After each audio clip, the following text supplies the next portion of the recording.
Hi everybody, I'm Dr. Qazi. I'm a skin restoration specialist in Newport Beach, California. I focus mostly on acne, on scars, pigmentation, and I do a lot with facial balancing. I'm going to go through Phenol Peels. I had a really good Phenol Peel case today. It was with acne scars, but also really for anti-aging purposes as well. The patient actually drove 26 hours to come over to my office, which I was super appreciative of. And we did, I'm sure we're going to get an excellent, amazing result. So I want to walk you through who we do Phenol Peels on and why we could do it on some patients, why we don't do it on other patients, and potentially also explain for some people that always ask, maybe that this patient should do a Phenol Peel, why we maybe defer for potentially doing it later on. And it's involves multiple different things. One is definitely the types of scars that you have. Two is your skin type, and three is just your overall lifestyle. If you're indoors, outside, and that factors into it as well. And then the fourth aspect is actually overall with your ethnicity. So some patients with certain ethnicities, it could take a lot longer to heal, and it may not necessarily be as worthwhile for you. This is a realistic result though after really 7 months here with this patient. This first photo was actually with after we had done subcision already, so it was already a bit lifted up. And then you can see that there's some tissue contraction over here. The scars are improving over really over the course of these 7 months. And it's, this is actually several months ago. He's out of state. Followed up with him recently. He says it's even better right now. So it's going to continue to get better and better. And we still would like to do a little bit more with potentially a little bit of volume in some areas and probably a bit of TCA Cross or Phenol Cross in some spots. But this is, I want to showcase for people that always ask for Phenol Peels, what to sort of expect. This is a patient with boxcar scars. And when there's these boxcar scars and sometimes there's this thickness around the boxcar scars, Phenol can work very, very well for that. And I wanted to show it, really just like a really consistent type of photo here for you, so you can see over the course of 7 months or so what you could potentially expect. And then hopefully at some point we'll touch base with them again, and you'll see really over a year later what to expect. And it's different than you may realize, that there's like this contraction that occurs, the collagen production, and it takes a while really to improve. And so this is one step actually for this patient's journey with a phenol. And he's of Asian descent. He had some redness for, in his case, actually only about 2 months. Sometimes Asian patients, it could be 3 to 6 months. It can even be a year or so if there's sun exposure. So it could take a little bit longer than people may realize. How long does it take to get back to work from phenol? So about 12 days. 12 days off really from work. You really that's important because we want to make sure that you just completely heal, you completely rest and recover when you do the procedure. I don't want any sun exposure. You're really going to be wrapped up. You're going to be pretty tight over there as well.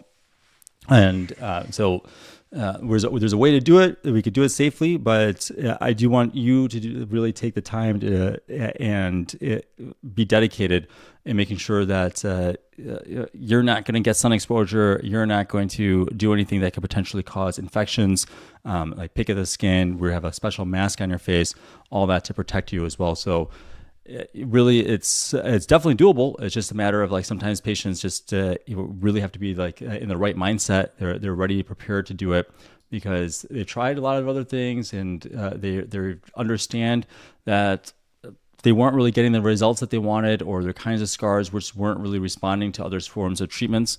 And that could happen because with lasers, especially in darker skin types, actually like patients Fitzpatrick 4, for example, sometimes people didn't use the right heat, the right energy for it, and using more could have caused more problems for the patient. So doing the phenol actually could be better. And so we do it in 2 steps though. I see some people are asking, how do we do it? We do it basically in 2 steps. We do basically one day where we do the peel itself. And then the next day, what we do is we end up doing dermabrasion. So we mechanically break down the scars around the edges. And then we place a little bit more phenol that day, so it's a little bit deeper then. And that's how we can get pretty close to the deepest part of the dermal layer. and the dermis, I should say. So it's nice because we could one of the few treatments that actually you could do that in just a couple days. Hi, Mrs. Jones. Good seeing you on again. Let's see here. What are the risks? Okay, JC's asking, what are the risks? So there's several risks. One of the biggest things is that we want to make sure that we've evaluated your heart, which I could do. I'll double check to make sure that your blood work is okay, your EKG is okay. And then we also, when we do the treatment, like today's case, we had a board certified anesthesiologist with us, and he's monitoring the heart. He's also making sure that it's really comfortable during the process. So you do IV sedation as well. And then what we end up doing is we also want to make sure that your lifestyle is actually appropriate for this as well. So if you're somebody who's outdoors a lot, it may not be the best option because it's going to be red, it's going to be hot. You could get severe pigmentation issues. You could lose pigmentation that way. The treatment itself, there is a possibility of losing pigmentation, but sometimes with sun exposure, you could lose pigmentation as well. You could get hyperpigmentation. So a lot of that, those are probably the bigger risks, which is why it's really reserved for only certain cases and certain kinds of patients, and really more Fitzpatrick 1 through 4. But this is in patients Fitzpatrick 4. This is more of that modified phenol peel. Basically, in 2 steps, we're going to do this. And we'll make sure that when we do the first step, super safe, comfortable with the anesthesiologist. In the second step, we're also going to keep it super safe, but now we're going to also do a surgical procedure where we're going to break down the scar wall with dermabrasion. And that's what we ended up doing for this patient. He comes, I think, from New Jersey or so. So at some point I'll see him again. We did his last year around this time, actually. So it's, hopefully we'll see him, but he's saying that he's great. He's really happy. He did, I think, 10 or so of like CO2 lasers or so. So like he did very extensive treatments beforehand. And he was just like, I'm so done with everything that I've been doing. And that's when he came to me. Well, he's like, I just need to just like kind of get down to the end of the road. And unfortunately, he came on a day, I think it was like a weekend or so, where we didn't get the original photo before I did Subcision, because the scars were actually deeper than this. And then I ended up lifting it up with Subcision. And then we ended up doing the phenol a month or so afterwards, which is kind of my protocol in general. I don't actually do the Subcision part when it comes to phenol the same day, because I really want to make sure that we broke up the scar tissue. We're in the right layer that we need to. It's not just like swelling or something like that that's hiding some of those scars. And so I really want to make sure it's really, really precise. And then I usually do a lot of that volume replacement afterwards. Oh, hi, Balkimi. Balkimi's asking, how long is the healing time typically? It's mostly about 12 days, but for Asian patients, it could be 3 to 6 months of redness. And this patient was 2 months of redness, but a lot of times it's 3 to 6 months. And some patients, if they have sun exposure, it could be even a year. So it could be a little while. So do you recommend this for small scars? Let's see here. Or do you recommend a cream or something? So for mild scars, you could do more like tretinoin or a retinoid of some sort. But this is definitely not going to be one of the treatments that I would use for mild scars. Can you get Subcision and phenol while on isotretinoin? Good question. I would say we'll separate those two things. Really, with Subcision, yes, we could do that. We could even do a lot of laser while on isotretinoin.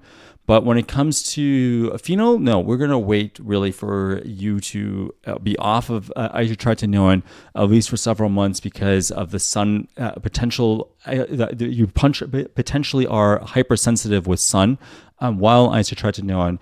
And the last thing we want to do is cause more sun damage while you're healing. So that's really the biggest thing for that. It's not so much of like low dose Accutane being a problem for other issues, but more sun exposure. That's a big problem. Let's see here. Tala saying, I just did Fontana laser for acne. What's your opinion on it? I haven't played around with it myself. I've heard good things about it, though. I'm sure that the person that's done it for you is is hopefully going to be able to give you a good result with it. But it's typically not just about the laser device. Even this is a peel, but I had to do subcision just to get to that first result. And so it wasn't just about the peel even herself. There was more depth to those scars, and eventually to do more volume would be really, really helpful for this patient. So it's not just about the device at all. The Fontana laser could help for acne scars, just like a lot of lasers could help with scars. But to be honest with you, it's about the way people are doing it and the combination of things they're doing. Ginga is saying, sir, I have done TCA paint peels and CO2 with microneedling RF. My skin has hypopigmentation and PIE. Can I do a TCA peel? Will it be safe? I am from India. Well, it's questionable because of that concern, really, that you had hypopigmentation and post-inflammatory erythema where it's red over there. And in general, TCA peels in darker skin types, it could lead to more pigmentation issues, prolonged redness as well. And I know you're from India, which one concern that I would have would be the loss of pigmentation from a TCA peel that's trying to target acne, or I should say scars. In Asian patients, actually, TCA peels could really cause prolonged redness as well. My patient yesterday, she had done a TCA peel elsewhere, and she ended up having she had redness. She said for more than a year. She was a physician actually, and she said it lasted more than a year for her. And that's really common a lot of times with Asian patients. If you have, even if you're really pretty careful with sun exposure, things like TCA, this really could be problematic actually for certain skin types. So that's why I like to do more focused focal energy. If we need to do something more aggressive, like a phenol, which we did for this particular Asian patient, I did tell him that it could be prolonged redness. He's somebody though. He said, I'm just indoors. I just work indoors. He was, I believe, in the tech world, and he's like, that's all. I don't need to go outside. And so he did it, and he had no sun exposure really for 2 months, and ended up just like clearing up that redness pretty nicely. But a little bit of sun can cause a problem. Let's see here. Hansen is saying, saw an incident video where one man died from having this peel. Can you enlighten us? Thank you. Yeah, absolutely. That's the biggest concern that we have. It really shouldn't be downplayed that there is a risk of cardiac toxicity with the phenol peel.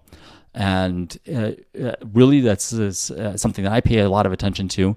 So what we do is we double check your blood work to make sure that the electrolytes are okay. So because there's a bit of electrolyte imbalance that occurs when you do the phenol peel, which I'll go through in just a minute. And then you also double check the EKG. You make sure that there's no like QT prolongation, for example, and you make sure that otherwise it's healthy and the patients are otherwise healthy, and certain medications aren't going to interact with the phenol. And then when I do it with an anesthesiologist present. And the reason why is because I need to make sure that the heart is continuously monitored. And we also want to make sure that patients are super comfortable. It's really, really important actually for the physician doing the procedure not to be also responsible for the anesthesia. And it's actually kind of interesting. I don't know if many people really understand this anesthesia world quite well.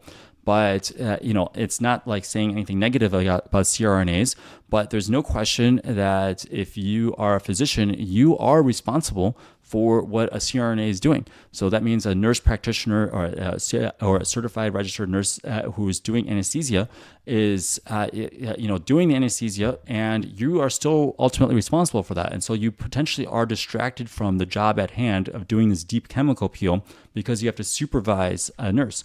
And whatever anybody wants to say, that's the reality. And in fact, there's case law now that showcases that physicians are responsible for that. But if you have a board certified anesthesiologist, which may be more expensive, but it's safer because I don't have to worry at all about the anesthesia portion of things. I don't have to stress about the fact that this physician is going to mismanage any of the medications for my patients or anything like that. It's taking care of it and making sure that the patient's safe, watching the heart during the process, and I could focus on the peel. And as we're doing the peel, we separate the face in different quadrants. So let's say, for example, the forehead area, we're doing it really within a certain limit of time. So that way we can make sure that the phenol element, the chemical, actually clears out of the system in a timely manner. And we're doing that for each of those quadrants. So that's important also because we want to make sure that you have enough time to clear it out and you don't get any toxicity with it. So that's how we can keep it safe. That situation that occurred in Brazil where someone died from the phenol was actually apparently in an esthetician's office or something.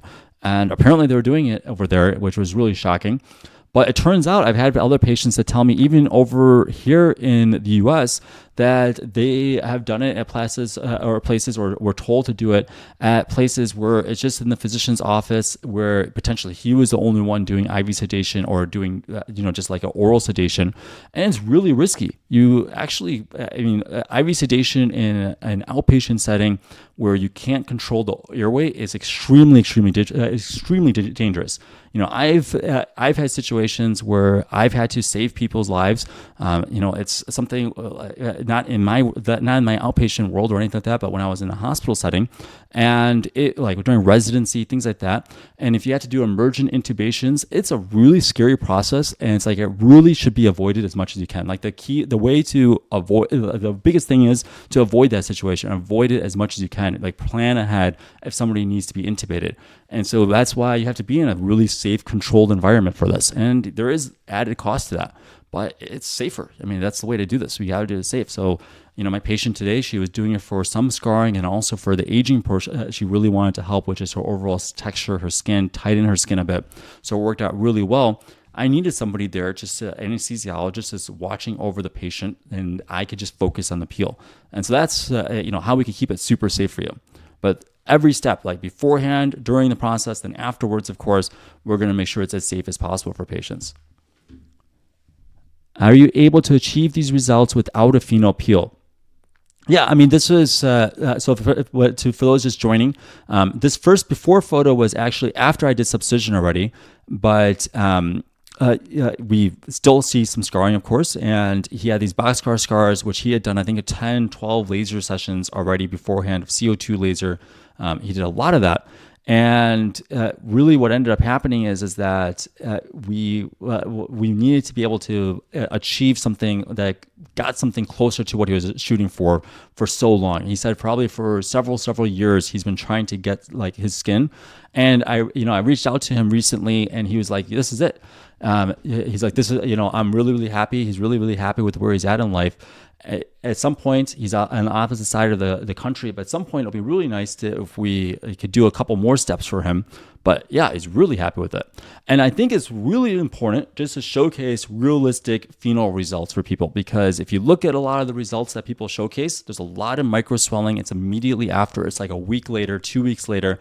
He looked amazing a week later, 2 weeks later, it was completely scarless. It's so unrealistic for patients. And I want everybody to understand this when they're going through these things. I will be able to achieve a beautiful result, but there's still some scarring there, and we still have to do a little bit of volume there. And I'm totally understand that. Although he says now it's even better, but there's a process where you're still going to have some scarring.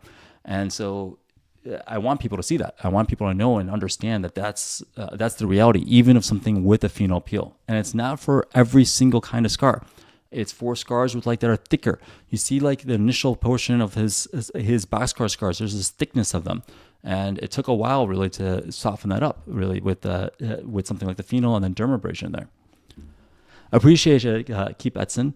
Can subcision be done more than once? Yeah, I try to just do it a single time because it's an invasive procedure though. I really want to just get it done just a single time, just really knock it out of the park that way.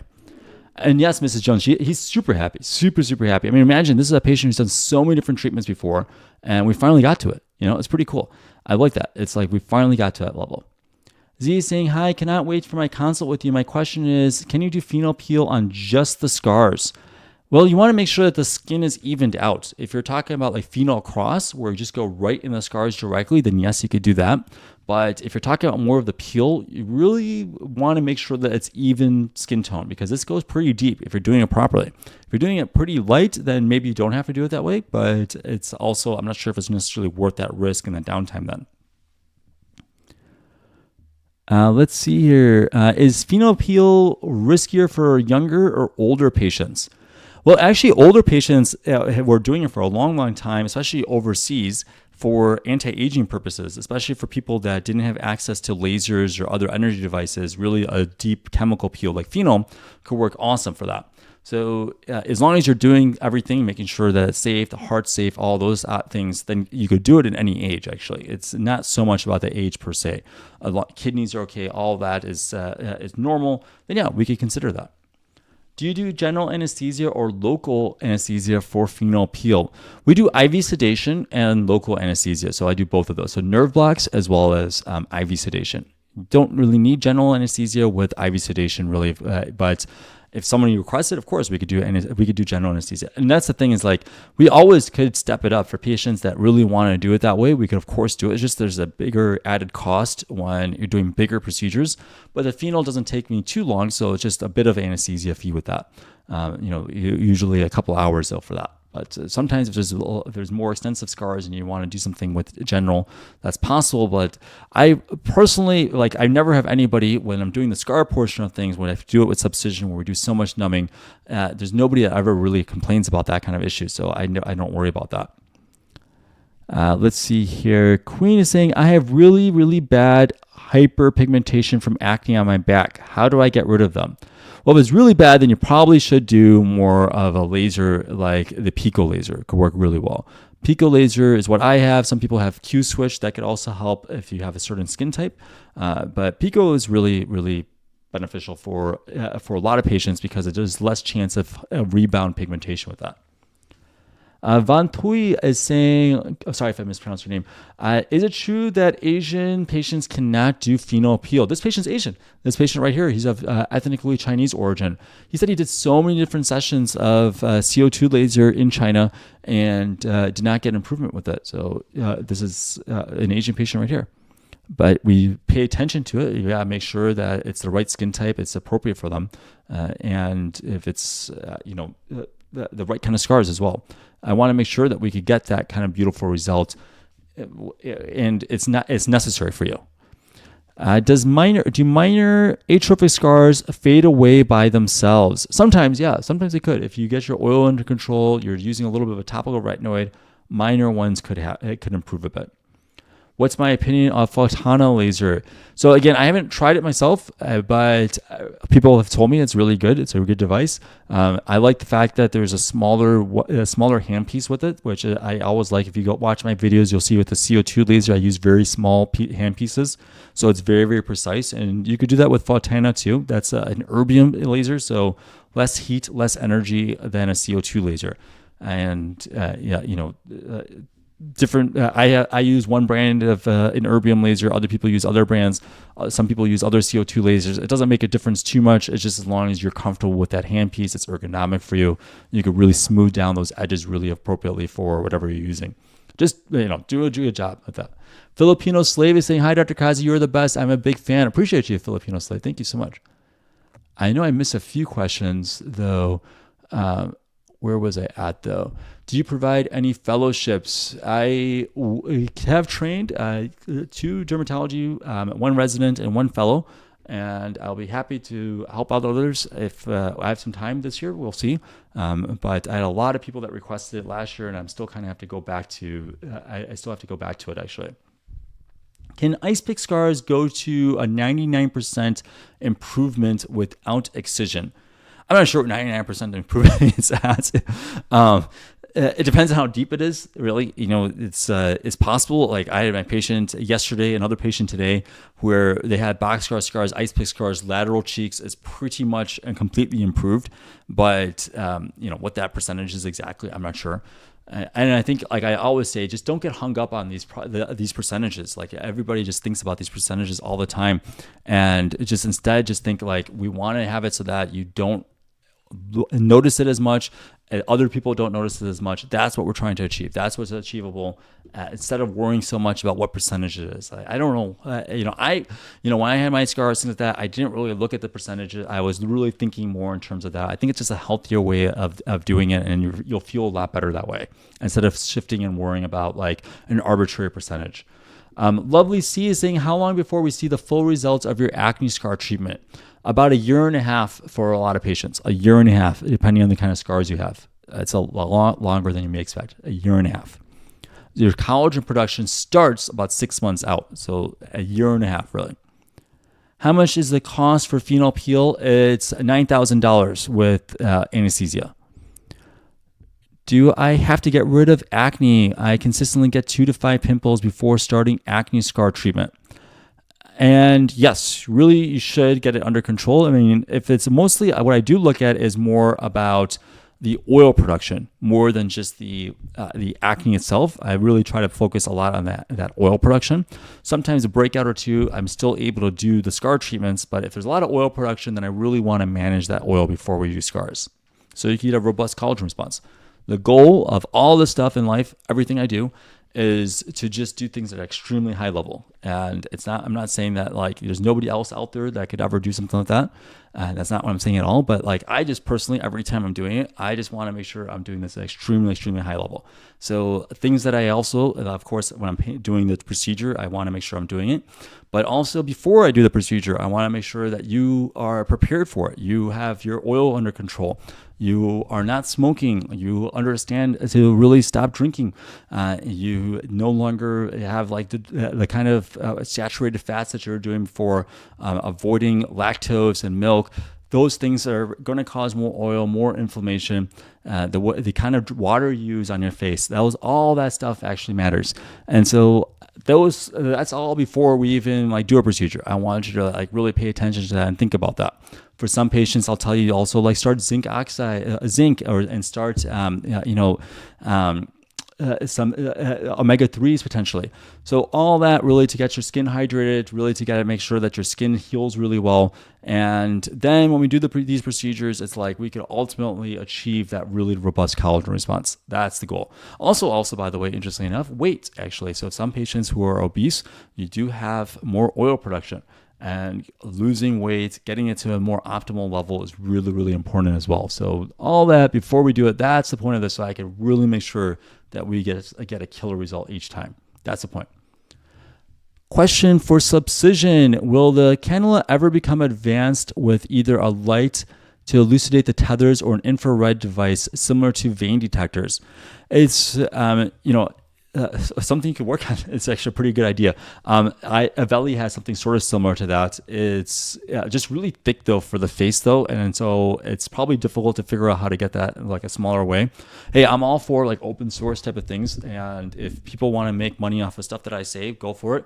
That'll be a really, really cool way of doing things. You're absolutely right. Just if you could do something that's sort of that will light up a bit underneath there and hook onto a scar and break it up. Cool, do it. I'll get it. So see if it's worthwhile for you to go into and dig into it. If it makes sense for you, that's I want everybody in the world to have post money to just feel about like that. You don't have to worry about money anymore. So consider it post money. Everybody should just have this feeling where you just have made money and you no longer have to worry about money as much, and eventually just not worry about money at all. So if you feel like there is like a business idea here that like makes sense to you, go for it, run with it, do it. I would love for you to do that. I want everybody to be successful in this world. That's like, especially the people that suffered in this world and really kind of went through the ringer in so many different ways. I want you guys to do very, very well. So feel free to take that and build on it and build whatever kind of business you want to do out of that. That'll be cool, but just do it right. Yeah, do a good job with it. Sunset in Life is saying, would you recommend getting Sculptra before acne scar treatment with you for acne scars, for ice pick scars?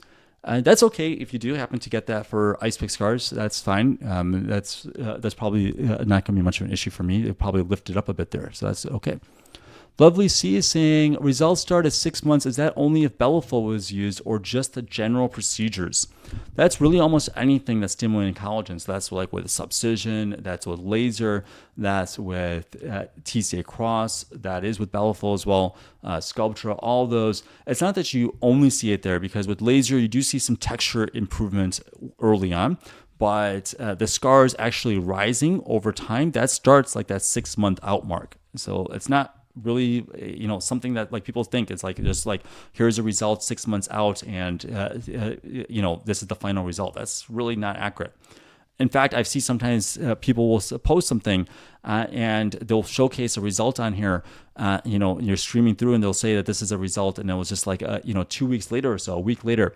I mean, imagine if we were able to just do if I just showcase that every single time, of course it'll be amazing killer results. It's like swollen, it's puffy.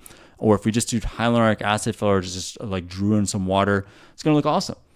Lovely C saying, it's been 6 months since you did my procedure, so this makes me happy. Awesome, Lovely C. So if you're already happy, you're going to be even happier a year from there, so which is awesome. Are you a fan of Sculptra? Yes, I love Sculptra. Sculptra is awesome. I love all collagen stimulating products. So Sculptra, Radiesse, Bellafill, I love them all. I think they all have their place in the world. And one of my patients today, I did Sculptra and Radiesse today. I did both of that, so it was awesome. I use them interchangeably. That's exactly the reason why I always say over and over again that I'm unsponsored, because I want to be able just to like be a free agent. Whatever the best products are out there, I'm going to do. Best laser that I think I could use, I'm going to do. Whatever tools that are the best, I'm going to do. Doesn't matter to me. Whatever is good, I'm just going to use it. And it's like, sorry, for reps that like I had a great relationship with, but like sometimes I have to use another product and they don't care because they get like, they know that I want great results anyways. But it's like, I'm never going to be like bound to anybody like that, because I just want to get like for each individual patient, what I'm recommending is just the best. I want you to just be the best. And that'll be awesome. Are African Americans a candidate for Phenol Peels? No, really, there's a really high risk now for hypopigmentation, even with modified Phenol Peels.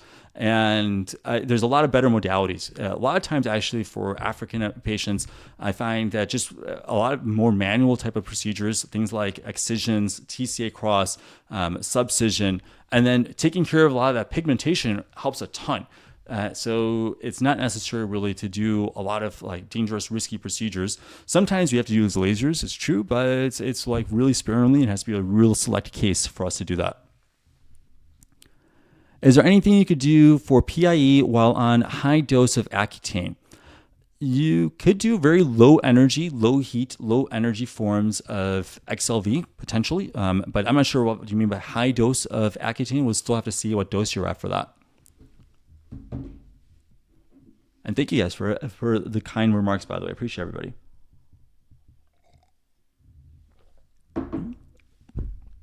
Let's see here. Where was I at? Treatments for hormone breakouts. So be on something with like really, if the easiest thing to do is be on a combination pill like estrogen and progesterone, like Yaz potentially. That could potentially help you. And then also spironolactone is also something to consider doing.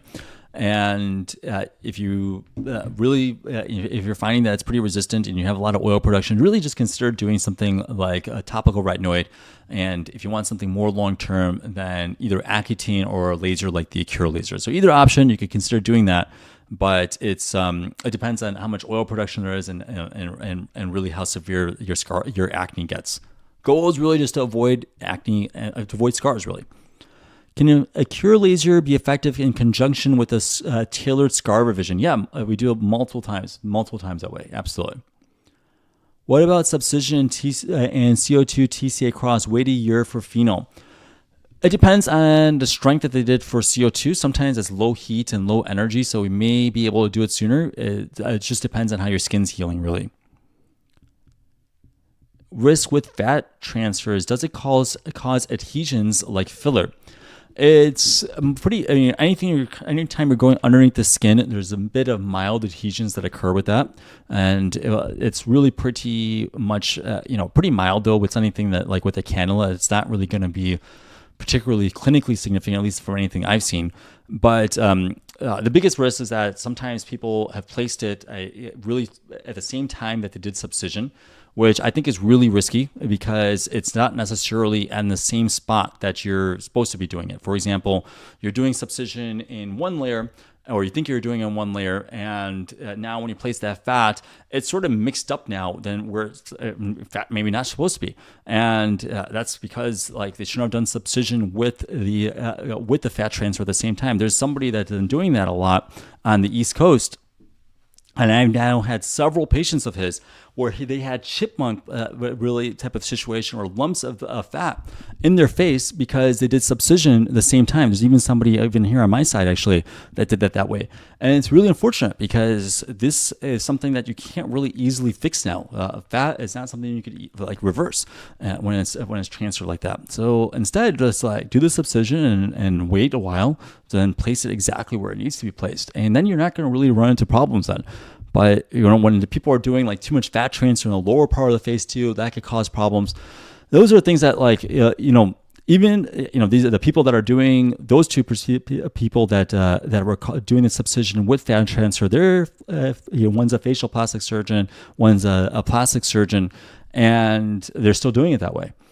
It's interesting, right? It's an interesting process that it's occurring where people are doing these kind of errors, and it's not like that. Hindsight's 2020 in all cases. In some cases, it's like over and over and over. It's not like just one time and you're doing it like that. You're doing it over and over again, and sort of still doing it like that. And then it's like, I'm not sure what to make of this now, because at one point, like maybe you just didn't know. But after several years, it's like, I don't know, like this is really reckless and like really dangerous now to be continuously doing this way. Personally, I would just say like we really need to kind of walk back and look at the safety, the way that people do subcision, the way that people do fat transfer, especially when it comes to scars. It's very, very different than like anti-aging ways. It's not the same. We're looking at the atrophic scars. We're trying to help those areas the most because there was a lot of fat destruction there. So you have to look at it under a certain lighting as well. And a lot of times you'll ask the patients or so, and it's being done in like bright lights, and there's not like the special way of looking at the scars. And I think you run into problems that way. Adrian's asking Radiesse or Bellafill. So Radiesse is a calcium-based product, and then Bellafill is cow collagen mixed with something called PMMA. And Bellafill will just continue to stay there. That PMMA will continue to stay underneath the scar tissue and support that that scar really, really well. Whereas Radiesse does over time, especially over the course of a year and a half or so, that volume does go down. But you get to keep the collagen release though, so that's good. Can you do a Accure laser combo with a TCA Cross in the same sitting? Yes, we could. So much I could see you on. So much is saying, how long should you continue to use silicone tape after treatment? Well, when there's thick edges like you had, really as long as we can do it, like 3 to 6 months if you could tolerate it. It's really easy to do. I mean, it's like it helps actually just with wrinkles anyways. You'll find that your skin's going to get softer just from that too. So like those thick edges, I want it so that when there's like this contraction that occurs, when there's friction, that it doesn't get thick again. And you'll see that stays really soft actually. My patient today, she drove all the way from Vegas today. She had very, very thick scars. She had actually, like, it was almost every time she got a lesion, it was almost like an ulceration that was occurring. And then it was like thick around the edges. And she was really religious with her silicone tape. Saw her now, she's 3.5 months out. She did, I think, actually 6 months out actually. So she was 6 months out, and she was doing the silicone tape. It was awesome. Perfect. Thank you so much. Anyway, so guys, I have a busy day tomorrow as well, so I will follow up with you all next week. Oh, actually, I like this question. I'll answer this question. Thoughts on mouth taping? More people should mouth tape. More people should do it. Use silicone tape, mouth tape. You're going to see that actually breathing through your nose, a lot of people don't do it. I really do think that sometimes there's a lot more people out there with deviated septums than people realize too. And so maybe consider doing like nose tape too to help you breathe. And I think it causes more anxiety for people actually the next day.